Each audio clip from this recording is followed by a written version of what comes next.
grabar en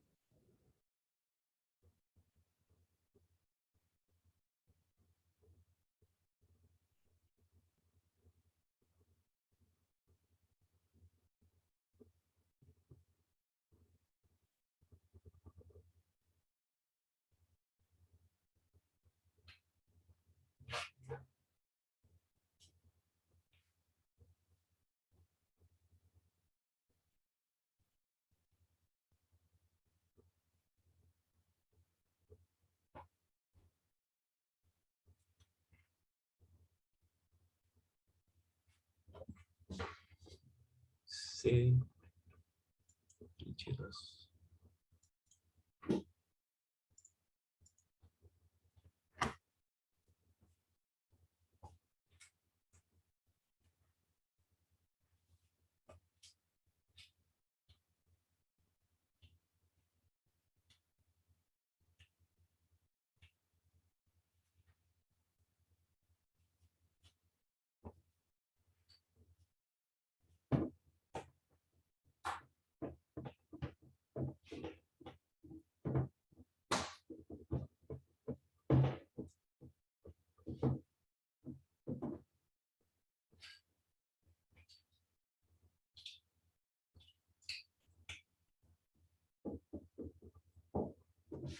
H2O.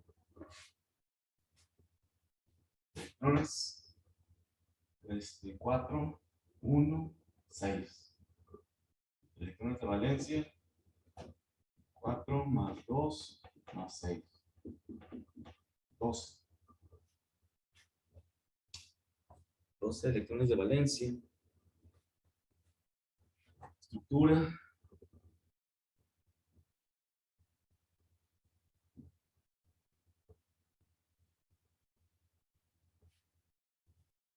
La podría ser una, la otra pudiera ser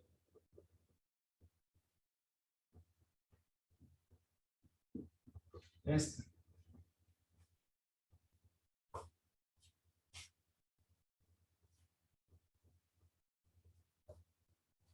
La estructura de Lewis. 1, 2, 3,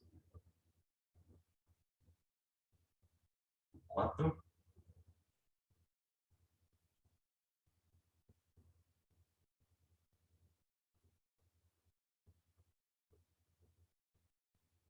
Ahí están 12. ¿Sí se ve? Sí. 1, 2, 3, 4, 5 y 6. 1, 2, 3. Y una vez le voy a formar el doble enlace para juntarlos todos. 2, 4, 6 del oxígeno y le voy a poner acá los del hidrógeno. 2, 4, 6, 8, 10, 12. Ahí están distribuidos los 12 electrones para estas dos estructuras posibles de Lewis. Vamos a ver si cumple con la regla del octeto. 2, 4, 6, 7. 2, 4, 6, 7. Eso nos dice que aquí puede haber un doble enlace con este y este. 2, 4, 6, 8, 10, 12. Ahí está. La del otro lado. 2, 4, 6, 8, 10, 2, 4, 6, 2, 4, 6, 8. El oxígeno sí cumple, pero este no. 2, 4, 6. 2, 4, 6, 8. Este no nos cumple la regla del octeto.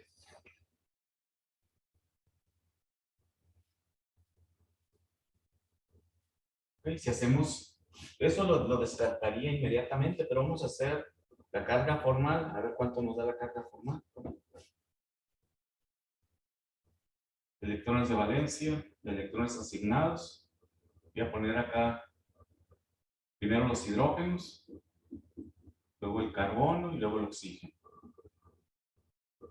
Hidrógeno, vamos a romper los enlaces, ¿verdad? Hay que romper los enlaces de forma simétrica. te lo rompemos de aquí, te lo rompemos de aquí, y así. Por lo tanto, vamos a tener para el hidrógeno 1, para el otro hidrógeno 1, para el carbono vamos a tener 1, 2, 3, bueno, vamos a romper así. 1, 2, 3, 4. Pero son los electrones de valencia. 1, 1, 4, 6. Y para el oxígeno 2, 4, 6. 1 menos 1, esta es la resta, recuerden. Electrones de valencia menos electrones asignados. 0, 0, 0, 0. La sumatoria es igual a 0. Nos damos cuenta de que será perfecto. O sea, no puede haber una estructura más pura que esa, en donde todos son ceros, ¿recuerdan, verdad? Si tenemos otra que también da 0, pero viene de menos 1, más 1, menos 1, más 1, lo que sea, pues también es 0, pero no es puro. ¿Sí? Entonces lo más seguro es que esa no. Bueno, de hecho, seguro es que no existe. Existe la otra. ¿Cómo quedaría esto si hacemos el mismo, nomás para hacer el proceso? 1. De hecho, no cumplía, ¿no? Me quedé bien. No cumplía con la regla del octeto, pero pues bueno. Carbono, oxígeno, hidrógeno, hidrógeno. Electrones de valencia, 4, 6, 1 y 1. Electrones asignados. Si rompemos va a tener 4. El oxígeno va a tener, si rompo estos, 2, 4, 6. Y el hidrógeno va a tener 1 y 1. 4.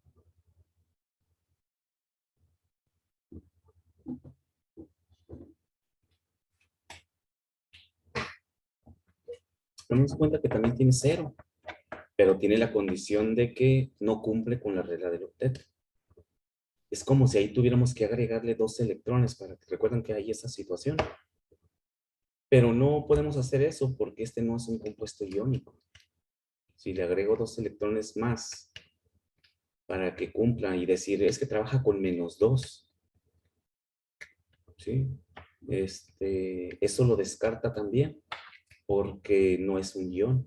Es el formaldehído, es un compuesto que no es un ion, es un compuesto normal, natural. Entonces, la estructura de Lewis pues es esta, ¿no? C. Voy a poner de 0 el hidrógeno, luego abajo, no importa la posición.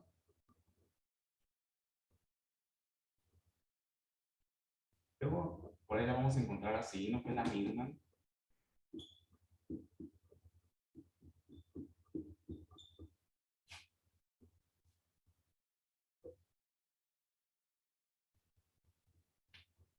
Formando el doble enlace, sí. Eso lo van a ver en orgánica. Van a ver que ese doble enlace tiene esa posición, ¿no? Puede estar hacia arriba. Puede tener esa pequeña inclinación y cumple con la molécula. ¿Alguna pregunta o alguna duda sobre las cargas formales? Profe, yo todavía en lo de las cargas formales no le entiendo muy bien. Pero O sea, arriba en electrones de valencia van los electrones que tiene cada elemento, ¿no? como electrones de valencia, ¿sí? Sí. Pero en los asistidos, ¿cómo es? Asignados. Es cuando rompes el doble enlace. Es cuando rompes el enlace en forma simétrica. Ahí donde tienes el hidrógeno. Si rompes ese enlace, no lo rompes, lo rompes en el proceso, pero realmente no se rompe, ¿no? O sea, uno hace como que lo rompiera. Si ese enlace lo rompemos en forma equitativa, pues le quedaría un electrón al carbono y un electrón al hidrógeno. Si rompemos el doble enlace, lo separamos en forma equitativa, son 4 electrones, pues le quedarían 2 electrones al carbono y 2 electrones al oxígeno en el enlace. Y así. Entonces ya después lo sumas. El hidrógeno, ¿con cuántos electrones se quedó? Con 1, ¿verdad? Sí. Ponemos 1.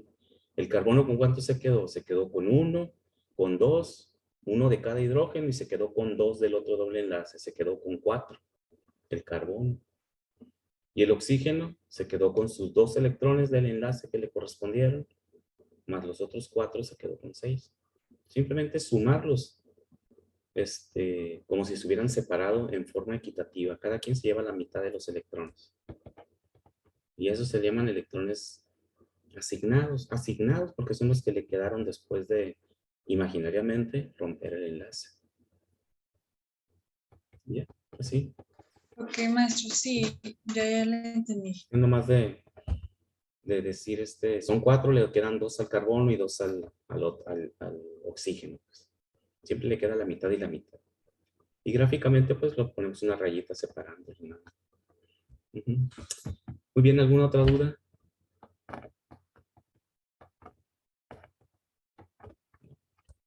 Bien, vamos a continuar entonces, vamos a brincar de este tema y vamos a ir nos falta ver, pues ya los hemos estado platicando, los enlaces.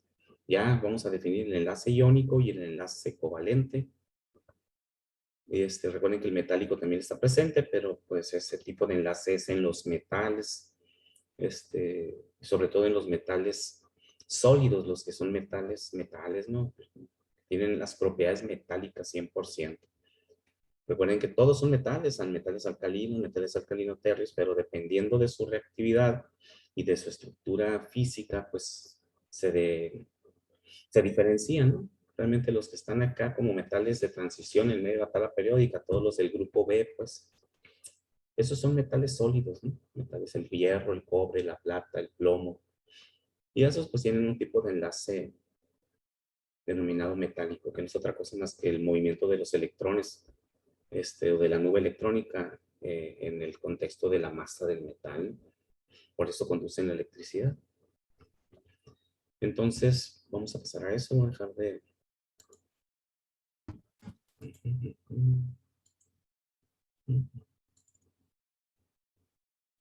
Okay. Entonces, vamos a estudiar estos dos tipos de enlaces. ¿Cuál es el enlace iónico? Pues ya hemos estado trabajando con los enlaces, sabemos lo que es un enlace, pero ¿por qué se denominan iónicos? Pues porque se forman a partir de iones positivos y iones negativos. Entonces, ¿dónde están en la tabla periódica? Pues sabemos que los del grupo 1A y 2A, los metales alcalinos y metales alcalino-tierreos, son altamente reactivos, si no recuerden aquella tarea donde iban a investigar sus propiedades, ¿no? Son altamente reactivos porque tienen la facilidad de poder entregar ese electrón que tiene el grupo 1A o esos 2 electrones que tienen los del grupo 2A, fácilmente se convierten en iones positivos, es decir, en cationes. Mientras que los que tenemos acá en el lado extremo derecho, a excepción del grupo 8 de los metales, de los elementos inertes, los halógenos y todos los demás, los del grupo 3, 4, 5, 6A, esos son no metales, es decir, les falta 1 o 2 electrones para completar su octeto y por lo tanto también se convierten en iones negativos. Cuando estos dos elementos, estos tipos de elementos extremos se unen, lo hacen en forma de un enlace iónico, porque primero se convierten en iones y luego se unen entre sí, donde uno pone un electrón y el otro pone el otro electrón, ¿sí? Entonces, esa alta diferencia de electronegatividad, recuerden que al final es la propiedad que nos da la característica de la nube y del enlace. Recuerden que los metales, los no metales o los iones negativos son altamente electronegativos, mientras que los cationes son, pues realmente no, su electronegatividad es muy baja, ¿no? Recuerden que el flúor y el francio son los extremos en la tabla periódica. Entonces nos dice, esos son los enlaces iónicos. Ya vimos, dice que los átomos de los elementos con bajas energías de ionización tienden a formar cationes. Esos son los que les acabo de mencionar, ¿no? En cambio, los que tienen alta afinidad electrónica tienden a formar aniones, pues los no metales, ¿no? Como regla, los metales alcalinos y alcalinoterrios tienen más probabilidad de formar cationes en los compuestos iónicos. Y los más aptos para formar aniones son los halógenos, el oxígeno y todos los demás que están ahí, ¿no? También forman enlaces iónicos, porque son aniones, son iones negativos.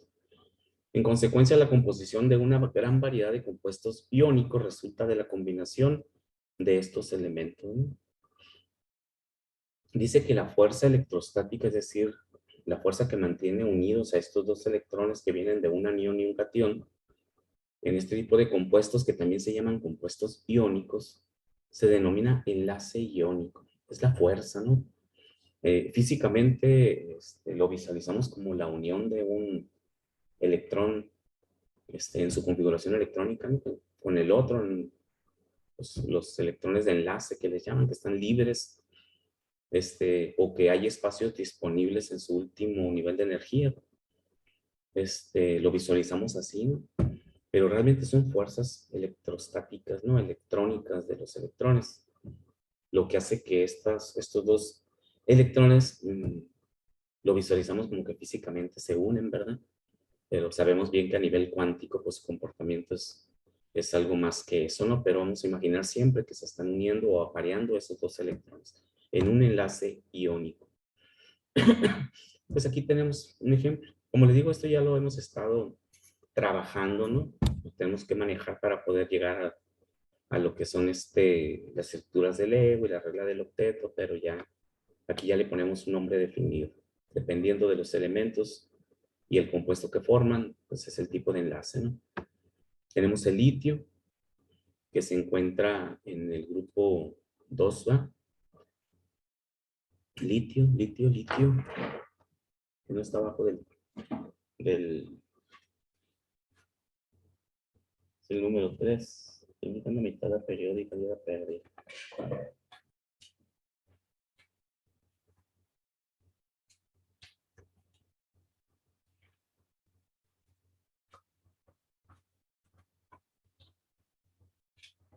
La tengo en la mano. Está en el grupo 1. Es el grupo 3. Sí, porque mi configuración aquí, pues, este 1 tiene que estar en el 1. Muy bien. Y se une el flúor, que está en el otro extremo, altamente electronegativo, ¿no? A este le falta 1, pero a este le sobra 1. Entonces, cuando se unen para formar el fluoruro de litio, pues el litio se queda con su configuración 1s2. Pues chequen que la configuración 2s1 ya no lo tiene, porque entregó el electrón al flúor. Y el flúor completa su octeto, ¿no? En el nivel 2 tiene 5 y 2, 7. En este nivel 2, ¿no? Este 2 pertenece al nivel 1, ¿no? Y le falta un electrón. Se lo dio el litio, completó su octeto. Entonces, así quedaría su configuración electrónica. Los dos quedan completamente estables en el compuesto, ¿no? Dice, normalmente escribimos la fórmula empírica de los compuestos iónicos sin mostrar las cargas. Claro, acá andamos poniendo las cargas encima, ¿no? Cuando integramos el compuesto, pues ya sabemos cómo estaban sus electrones. Los signos más y menos indican para enfatizar la transferencia de electrones. Recuerden que el signo más y menos es simplemente que perdió o ganó, ¿no? Si quedó como litio más, es porque perdió su electrón. Si quedó como flúor negativo, es que necesita un electrón para completar su octeto, ¿no? Y este es el compuesto físicamente. El litio es completamente diferente y el flúor, compuestos completamente. Lástima que no están las fotografías aquí. Pero ya cuando reaccionan entre sí forman una sustancia como esa, un compuesto sólido, harinoso, es un cristal de partículas muy finas.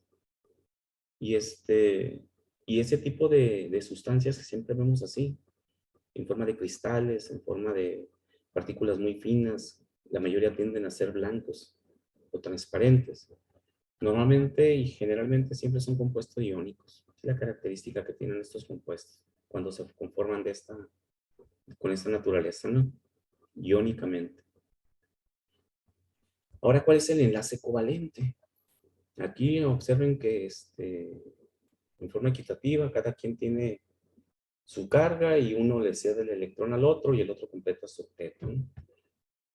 Aquí en el enlace covalente dice, el concepto del enlace covalente es un poquito más complejo desde el punto de vista de la configuración electrónica y del comportamiento de los electrones en la nube electrónica, ¿no? De hecho, el enlace covalente fue algo complejo llegar al concepto del enlace covalente, pero ya que lo definieron, pues, contestó muchas preguntas que se tenía sobre este tipo de compuestos, al deducir cómo era su tipo de enlace, ¿no? Dice, aunque el concepto de moléculas se remonta al siglo XVII, no fue sino a principios del siglo XX que los químicos empezaron a comprender cómo y por qué se forman las moléculas. El primer avance importante en este sentido surgió con la proposición de Gilbert Lewis de que la formación de un enlace químico implica que los átomos compartan electrones. ¿Sí? Pues ahí le debemos la famosa estructura de Lewis y ese tipo de cosas, la regla del octeto y eso. Lewis describió la formación de un enlace químico pues como la unión de dos elementos a partir de sus electrones. Así se forma la unión del hidrógeno. ¿Sí? Nada más que chequen que la unión del hidrógeno no podemos definirlo como un enlace iónico. ¿Verdad? Dice, vamos a ver cuál es su diferencia, ¿no? Observen la estructura de estos dos y la estructura de estos dos. Este necesita donar y este necesita recibir, ¿no? Para completar su octeto o para quedarse estable en su último nivel de energía, ¿no? Este tipo de apareamiento de electrones es un ejemplo de enlace covalente, el enlace entre el hidrógeno y el hidrógeno. Un enlace en el que dos electrones son compartidos por los dos átomos. ¿Sí observan la diferencia? La interpretación del enlace. Sigue siendo un enlace en el que cada uno de ellos tiene que proporcionar su electrón. Si no, nunca existiría un enlace entre los elementos químicos. Pero en el enlace iónico, cada uno entrega su electrón y el otro lo recibe. O sea, uno gana y otro pierde. ¿Okay? Y en el enlace covalente, los electrones son compartidos por los dos átomos. ¿Sí? La nube electrónica se encuentra siempre, por ejemplo, en el hidrógeno, la nube electrónica se encuentra siempre homogéneamente en ambos electrones. Los electrones giran alrededor de cada átomo de hidrógeno en forma homogénea. Significa que si lo viéramos como un cacahuate, o sea, dos lóbulos, este enlace del hidrógeno-hidrógeno es completamente simétrico. Los dos electrones están compartiendo sus propios electrones, o sea, pertenecen a los dos, pues, no como el litio que perdió su electrón para dárselo al flúor. Y el flúor forma una nube electrónica grandota porque el electrón lo ganó, se lo quitó al litio. Mientras que el litio se queda con una nube electrónica chiquita, con sus propios electrones ahí dando vueltas, los dos que le quedan ahí girando alrededor suyo. No comparten los electrones, ¿sí? No los comparten desde el punto de vista de que los dos electrones se encuentren girando sobre los dos átomos al mismo tiempo, o sea, que compartan el tiempo en que el electrón se encuentra en ellos, ¿no? Mientras que en el covalente, ¿no? Sí comparten por los dos átomos. Los compuestos, eso es algo así medio extraño, pues por eso el enlace iónico es muy simple de entender.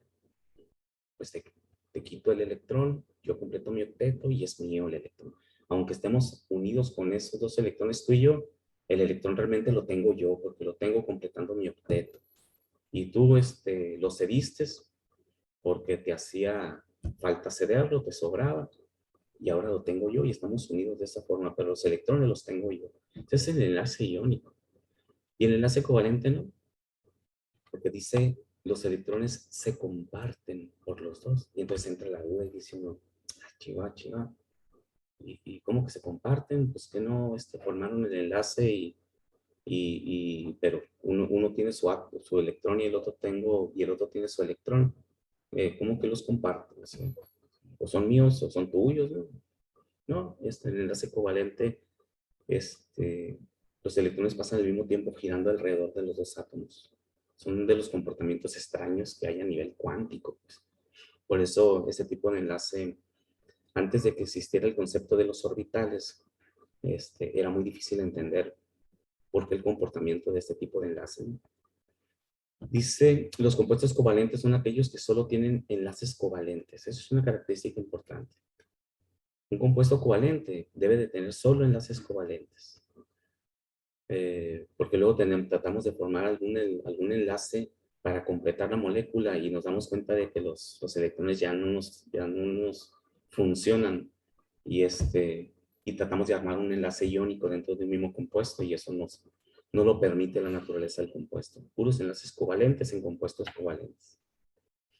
Dice, para simplificar, el par de electrones compartidos se representa a menudo con una sola línea. Así el enlace covalente de la molécula de hidrógeno es, pues, eso ya lo sabemos, ¿no? Incluso los enlaces iónicos también se representan de la misma forma. El enlace covalente dice cada electrón del par compartido es atraído por los núcleos de ambos átomos. Esta atracción mantiene unidos a los dos átomos en la molécula de hidrógeno y es la responsable de la formación de enlaces covalentes en otras moléculas. Por ejemplo, aquí tenemos el flúor. El flúor también forma un enlace covalente. Los electrones son atraídos de igual forma por los dos átomos. ¿Sí? Los comparten, pues. Es como decir, así de forma muy arbitraria, quédate con ellos un minuto y luego me los prestas y yo los tengo girando alrededor de otro minuto. O sea, los comparto, ¿sí? Y como los electrones también tienen la particularidad de que pueden estar en varios lugares al mismo tiempo, es una de las propiedades cuánticas que tienen, pues prácticamente los electrones pasan al mismo tiempo alrededor de los dos átomos. Eso es lo que no se comprendía cuando se trataba de interpretar el enlace, las propiedades de estos compuestos a partir de sus enlaces, porque son muy diferentes estos compuestos físicamente y en sus propiedades a los que tienen enlaces iónicos. Por eso es que se dieron cuenta de que existían otro tipo de enlaces, el enlace covalente, ¿sí? Pero no se pudo entender hasta que no se manejaron las propiedades cuánticas, ¿no? Eso de que los electrones estén al mismo tiempo en los dos átomos compartidos, pues como que no suena físicamente. En nuestra física clásica, ¿no? En nuestra física normal, pues como que no suena, pero a nivel cuántico, eso es lo que hacen los electrones, ¿no? Y ese es el enlace covalente. Hay dos tipos de enlaces covalentes. El enlace covalente polar y el enlace covalente no polar, ¿sí? En el enlace covalente polar siempre se forma un polo, o sea, una nube electrónica más grande y una nube electrónica más chiquita. Una nube electrónica más grande alrededor de un átomo y una nube electrónica más chiquita alrededor del otro átomo. Como si fuera un enlace iónico, siempre es polar. Siempre tiene dos polos. Por ejemplo, el cloruro de sodio. El cloro tiene una nubesota y el cloro tiene una nubecita.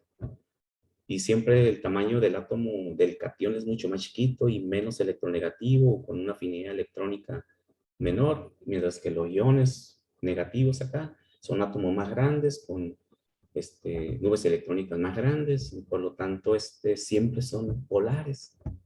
O sea, si ustedes dibujan eso, es como un lóbulo chiquito y un lóbulo grandote.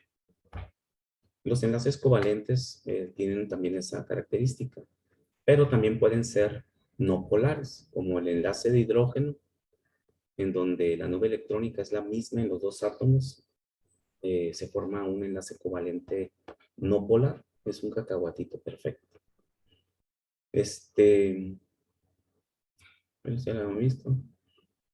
Entonces, los enlaces covalentes pueden ser dobles y triples, como los que hemos estado formando en la estructura de Lewis, ¿sí? Los átomos, dicen, pueden formar distintos tipos de enlaces covalentes. En un enlace sencillo, dos átomos se unen por medio de un par de electrones, ya lo vimos, ¿verdad? En el enlace doble, pues se comparte otro par, y en el enlace triple, pues se comparten 3 electrones por cada átomo. Este tipo de enlaces, dobles, sencillos, triples, en este tipo de compuestos, son enlaces covalentes, no son enlaces iónicos. Ok, entonces aquí tenemos, por ejemplo, en qué se diferencian los diferentes tipos de enlaces. El enlace sencillo es más largo. Más largo, ¿qué significa que sea más largo? Que los electrones se encuentran más separados entre sí. En el enlace doble es más corto. Hay una mayor fuerza de atracción entre los electrones y se hace más cortito el enlace. El enlace triple es más cortito todavía, como tenemos muchos electrones jalando, ¿sí? Con esa fuerza electrostática uniéndose. Son más cortitos, ¿no? Esto como información lo van a trabajar, esto todo es química orgánica, ¿no? Ahí van a trabajar con los enlaces y recuerden, mientras más número de enlaces tiene, es más cortito, ¿no? Entonces,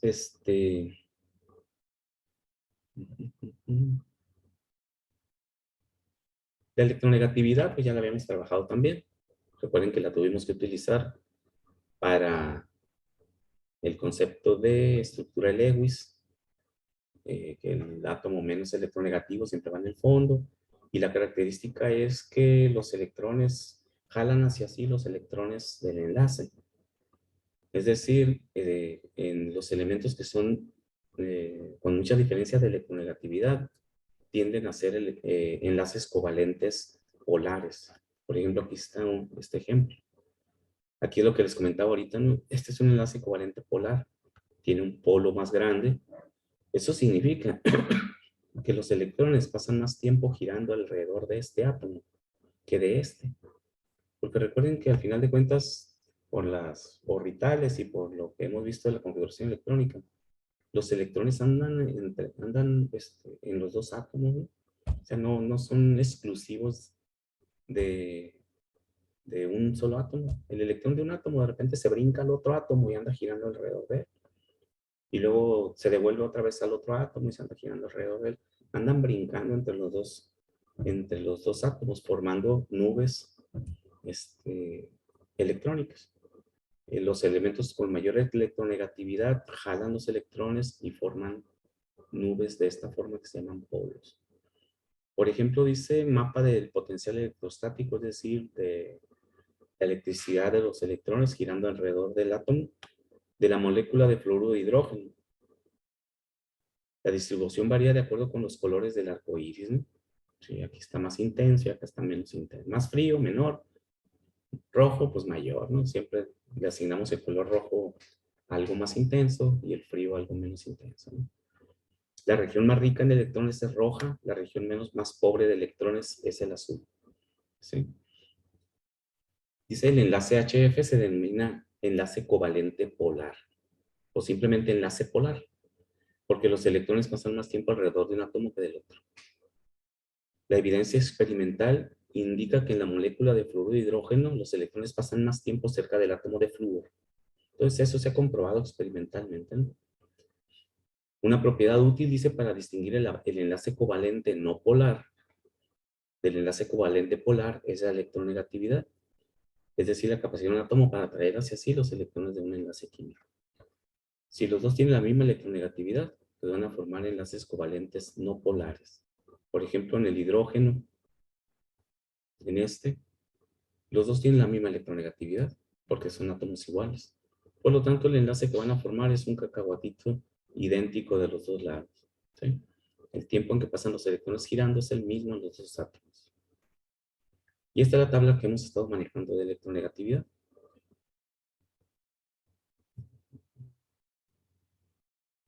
Ok.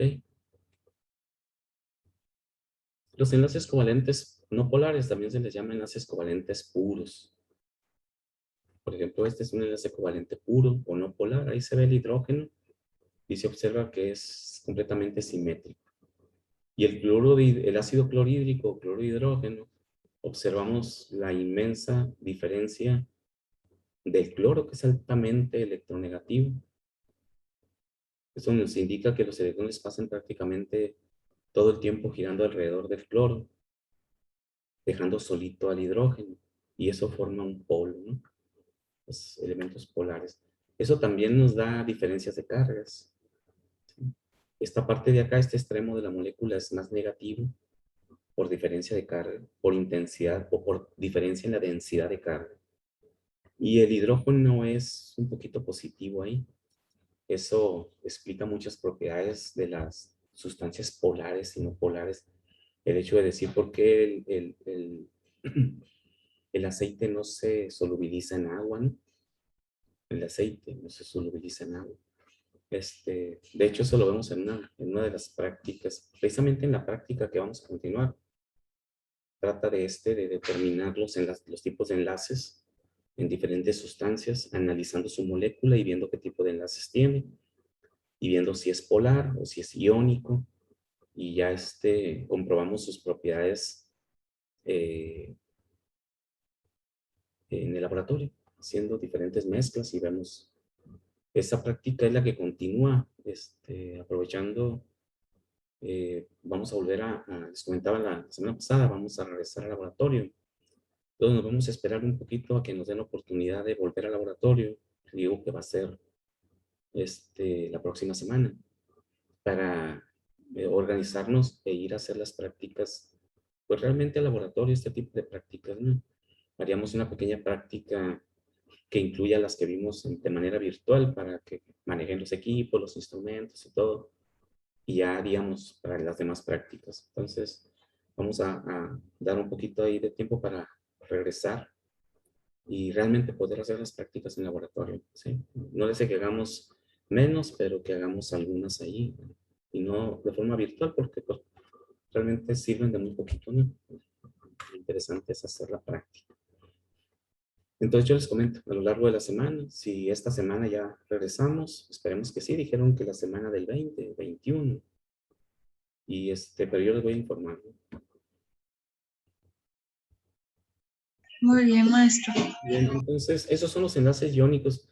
Hay una característica para identificar los enlaces iónicos de los enlaces covalentes, únicamente con su electronegatividad. Después de cierto valor de electronegatividad, decimos este es un enlace iónico, en la diferencia de electronegatividad entre los átomos que forman el compuesto, ¿no? Por ejemplo, dice, el enlace iónico se forma cuando la diferencia de electronegatividad entre los dos átomos del compuesto es de 2 o más. Eso significa, por ejemplo, el ácido, el cloruro de hidrógeno. ¿Qué tipo de enlace tiene? Es el cloro, ¿no? El cloro tiene 3 de electronegatividad. Si le resto la electronegatividad del otro elemento, hago una resta entre los dos. Resto el mayor del menor para que me dé un valor positivo simplemente, ¿no? Porque necesito el valor absoluto, la diferencia. 3 menos 2.1, pues va a ser 0.9. ¿Qué tipo de enlace forman el cloro con el hidrógeno? Pues un enlace covalente. Porque la regla dice que es iónico cuando la diferencia de electronegatividad es de 2 o más puntos de electronegatividad. Como esta diferencia es 0.9, es un enlace covalente. Y eso es cierto. Podemos observar su molécula y es un enlace covalente. Por ejemplo, el cloruro de sodio. El cloruro de sodio es 3 menos un 0.9. ¿Cuánto nos da eso? 2.1, ¿verdad? Y el cloruro de sodio, 2.1, su diferencia es de 2 o más, es un enlace iónico. Entonces, efectivamente, sabemos que todas estas sales son enlaces iónicos. El cloruro de sodio es un enlace iónico. El cloruro de potasio es un enlace iónico. Todos esos enlaces son iónicos. Entonces, de esta forma, que no se les olvide, podemos definir con la electronegatividad el tipo de enlace que tienen las moléculas de los átomos en un compuesto. 2 o más es iónico. Perdón, sí, es iónico. Sí. Menos es covalente. Ok, entonces ya, pues ahí, no sé si tengan alguna pregunta, ya haríamos algunos ejemplos muy sencillos la próxima clase. Y entraríamos a las fuerzas intermoleculares, ¿no? Que es lo que vamos a ver las 2 próximas clases. No hacemos cálculos, son conceptos, ¿no? Bien, ¿alguna pregunta, jóvenes? De mi parte, no, maestro. Muy bien. Nos Yo vemos tengo entonces. una Mándame. duda. Es que sobre las clases que ha grabado, es que algún tema no lo entendí muy bien, y pues creo que no lo ha subido. Sí, hoy subo las clases de la semana pasada. Sí, hoy van Ok. junto con esto. Ok, está bien. Ok, muy bien. Gracias. De nada, nos vemos. Bueno, nos vemos la próxima clase, jóvenes. Gracias, maestro. Muchas gracias, profe. Hasta luego, cuídense.